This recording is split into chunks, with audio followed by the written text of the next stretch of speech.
पर जब आपका मन शांत हो तभी निर्णय लेने की कोशिश करें, क्योंकि जब आपका मन शांत होता है तो आप कभी गलत नहीं होते और शांत दिमाग से लिए गए निर्णय आपको आगे चलकर फ़ायदा ही पहुंचाएंगे। 7वीं सलाह, हमेशा दूसरों की गलतियों से सीखें। आपने ये कहावत तो ज़रूर सुनी होगी कि इंसान को दूसरों की गलतियों से सीखना चाहिए, क्योंकि हमारी ज़िंदगी इतनी भी बड़ी नहीं है कि हम खुद गलतियाँ करके उससे कुछ सीख लें। जब आप दूसरों की गलतियों से सीख सकते हैं तो खुद गलती करके क्यों नुकसान करें। हमेशा अपनी आंखें और दिमाग खुला रखिए और अपनी सोच को थोड़ा तेज़ कीजिए। ये बात बहुत लोगों को समय चले जाने के बाद समझ आती है, लेकिन तभी जानकारी लेकर वह क्या करें जबकि आपको बहुत जल्दी समझ लेना चाहिए कि हमें दूसरों की गलतियों से भी सीख लेनी चाहिए। जैसे मान लीजिए आपके किसी दोस्त ने बिना विश्वास किए किसी को उधार पैसे दे दिए, लेकिन जब आपके दोस्त को पैसे की ज़रूरत पड़ी तो उस इंसान ने समय पर पैसा देने से मना कर दिया, जिससे आपके दोस्त का नुकसान हो गया, क्योंकि उसने बिना आगे का सोचे किसी को पैसा उधार दिया। अब इसे आपको सीख लेनी चाहिए कि किसी को पैसा देने से पहले आगे का ज़रूर सोचना चाहिए। 7वीं सलाह, खुद को कभी कमज़ोर मत समझो। अपने आप को कभी भी कमज़ोर नहीं समझना चाहिए, क्योंकि जैसा आप सोचते हैं वैसे ही आप बन जाते हैं। ये बात 100% सही है कि हमारे विचार ही हमारी सफलता या असफलता के लिए जिम्मेदार होते हैं। दूसरी बात यह है कि अगर आप खुद को कमज़ोर समझेंगे तो आपके आसपास के लोग आपको और ज़्यादा कमज़ोर समझेंगे। भले ही आप अंदर से कमज़ोर हो, लेकिन बाहर उसको मत दिखने दो, क्योंकि सफलता पर ताली बजाने वाले कम और कमज़ोरियों पर कमियां निकालने वाले ज़्यादा लोग मिलेंगे। 8वीं और सबसे महत्वपूर्ण सलाह, किसी दूसरे की राय लेकर अपने निर्णय को मत बदलो। मान लीजिए कि तुम किसी काम को कर रहे हो और उस काम में आप बिल्कुल नए हो, तो बहुत स्वाभाविक सी बात है क्या आप उस क्षेत्र में काम कर रहे लोगों से राय ज़रूर लेंगे। लेकिन दुनिया में बहुत ही कम लोग ऐसे मिलेंगे जो आपको आगे बढ़ता देखकर खुश होंगे, और जो आपको आगे बढ़ता देखकर खुश नहीं होता वो आपको सही राय कैसे दे सकता है। आपको जीवन में आगे बढ़ने की यही सलाह है कि दूसरों की राय लिए बिना अपने काम को पूरी लगन के साथ करें और आगे बढ़ें। दुनिया क्या सोचेगी इस पर बिना कोई विचार किए आगे बढ़ें। दुनिया आपको चाहे जितना डराकर पीछे करना चाहे, लेकिन इस डर को नज़रअंदाज करते हुए आगे बढ़ें। जब आप कोई अच्छा काम करने के लिए कोई प्लान बनाए और कोई आकर आपको ये बताए कि ये काम बहुत कठिन है, तो उनको गलत साबित करने के लिए आगे बढ़ें। नवी और आखिरी सलाह, हमेशा अच्छे लोगों के साथ रहें। आपने एक कहावत तो ज़रूर सुनी होगी कि एक बार अगर आप किसी शराब की दुकान पर बैठकर दूध भी पियोगे तो लोग आपको शराबी ही कहेंगे। अगर आप किसी मंदिर में बैठकर पानी भी पियोगे तो आपको संत का दर्जा दिया जाएगा। इसलिए हमारे जीवन में अच्छे लोगों की संगति बहुत ज़रूरी होती है। आप किसके साथ उठते बैठते हैं, किसके साथ रहते हैं, उससे ही आपका व्यक्तित्व बनता है। इसलिए हमेशा अच्छे लोगों के साथ ही रहना चाहिए। अच्छे लोगों के साथ रहने पर तुम आगे बढ़ सकते हो, और तुम जिन व्यक्तियों के साथ रहते हो उन लोगों के जैसा ही तुम्हारा भविष्य होगा।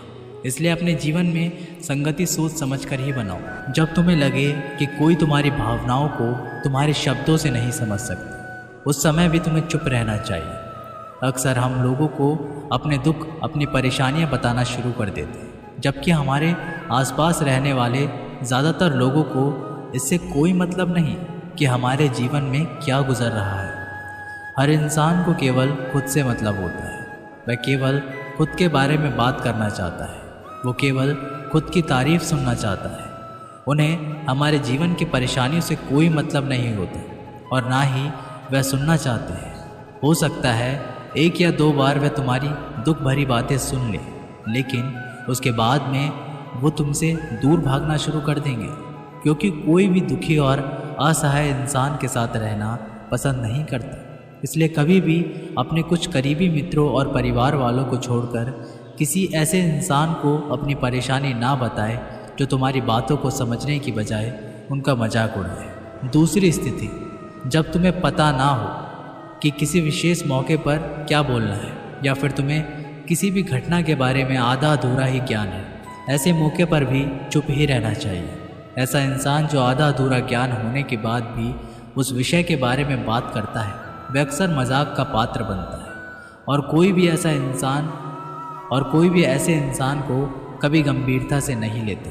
अपनी बात को प्रभावशाली तरीके से वही इंसान रख सकता है जिसने उस घटना का विषय के बारे में गहराई से जानकारी है। इसलिए कभी भी आधी अधूरी जानकारी और इधर उधर से मिलने वाली जानकारी के आधार पर लोगों से अपनी बात मनवाने की कोशिश ना करें। तीसरी स्थिति, गुरु ने कहा, जब कोई इंसान तुम्हारे सामने किसी तीसरे इंसान की बुराई कर रहा हो तब ऐसी परिस्थिति में भी तुम्हें चुप रहना चाहिए। तुम्हें कभी भी ऐसी नकारात्मक बात का हिस्सा नहीं बनना चाहिए, क्योंकि आज जो इंसान तुम्हारे सामने किसी तीसरे इंसान की बुराई कर रहा है वही कल किसी और के सामने तुम्हारी भी बुराई करेगा।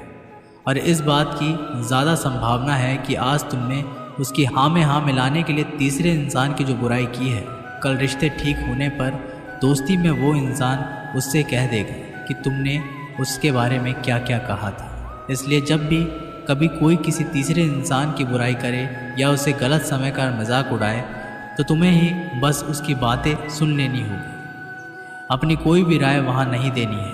अगर तुम ऐसा करते हो तो भविष्य में तुम्हारे लिए समस्या खड़ी हो सकती है। गुरु ने कहा, चौथा, जब कोई तुम्हारे ऊपर गुस्से और घृणा से चिल्लाए, तुम्हारा अपमान करने की कोशिश करे, तब ऐसी परिस्थिति में तुम चुप रहकर सामने वाले के गुस्सा और घृणा को कम कर सकते हो। साथ ही तुम इस स्थिति को खराब होने से भी बचा सकते हो जब तुम सामने वाले का जवाब क्रोध से ना देकर उस समय चुप रह जाते हो।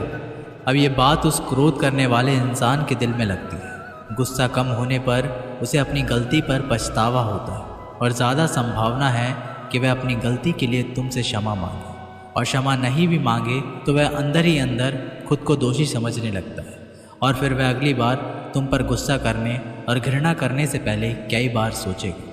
लेकिन तुम्हें हर परिस्थिति में चुप भी नहीं रहना चाहिए। अगर कोई गलत कर रहा है तो तुम्हें उसका जवाब देना चाहिए, क्योंकि कुछ लोग ऐसे भी होते हैं जिन्हें हमारा चुप रहना हमारी कमज़ोरी का प्रतीत होता है। गुस्से के दौरान चुप रहने का ये तरीका केवल परिवार, सगे संबंधियों और कुछ निकटतम पितरों के लिए ही सही है, ना कि हर इंसान के लिए। अगर तुम हर जगह चुप रहने लग गए तो इसका गलत फ़ायदा भी उठाया जा सकता है। पांचवा, जब कोई इंसान उसके जीवन की कोई भी दुख भरी घटना या अपने जीवन की परेशानी साझा कर रहा हो, ऐसी स्थिति में चुप रहकर सिर्फ उसकी बातों को सुनना। ज़्यादातर लोग ऐसे होते हैं कि किसी ने उनके सामने अपनी समस्या सुनाई नहीं कि उन्होंने समाधान देना शुरू कर दिया। जबकि जब कोई इंसान हमसे अपनी परेशानियां साझा कर रहा होता है, वो हमसे किसी सुझाव की उम्मीद नहीं करता। वो बस ये चाहता है कि हम उसकी पूरी बात ध्यान से सुनें, क्योंकि जब हम किसी की परेशानी को ध्यान से पूरा सुन लेते हैं तो उस इंसान को एक आत्मिक शांति मिलती है। उसे ऐसा लगता है कि चलो किसी ने तो मेरी बात को समझा। अधिकतर मौक़ों पर जब लोग हमसे अपनी परेशानी साझा करते हैं तो वो बस हमें अपनी बात बताना चाहते हैं। वे ये नहीं चाहते कि हम उन्हें सलाह देना शुरू कर दें, क्योंकि जो सलाह हम उन्हें देने वाले हैं वह सब उन्हें पहले से ही पता है। परेशानी के समय किसी इंसान को सांत्वना देने का सबसे अच्छा तरीका है कि हम बस उस इंसान की पूरी बात को ध्यान से सुन लें। जब हम लोगों की बातों को बिना उन्हें बीच में रोके और बिना किसी सलाह दिए पूरे ध्यान से सुनते हैं तो उनकी नज़रों में हमारे लिए सम्मान और स्नेह का भाव पैदा हो जाता है। हम ज़्यादा गंभीर, समझदार और शांत दिमाग वाले इंसान प्रतीत होते हैं। इसलिए जब भी अगली बार तुम्हें कोई अपनी परेशानी बताए, बस उसकी बातों को ध्यान से सुन लेना, और जब तक वह तुमसे ना मांगे तो उन्हें किसी भी प्रकार की सलाह मत देना। गुरु ने कहा, मेरी एक बात हमेशा याद रखना, जब तुम कम बोलते हो तो लोग तुम्हारी तरफ ज़्यादा आकर्षित होते हैं। तुम क्या हो और तुम क्या सोचते हो? शिष्य ने हाँ में सिर हिलाया और वह गुरुदेव की बातों को समझ चुका था। उसे किन किन परिस्थितियों में शांत रहना है। उसने ये भी जान लिया कि कम बोलकर आप अपनी प्रतिष्ठा वापस पा सकते हैं। इसलिए दोस्तों, हमें अपने जीवन में कितना आवश्यक है उससे कम ही बोलना चाहिए। हम आशा करते हैं आपको ये वीडियो पसंद आई होगी। मिलते हैं एक अगली वीडियो के साथ, तब तक के लिए अपना ख्याल रखें। जय श्री कृष्ण।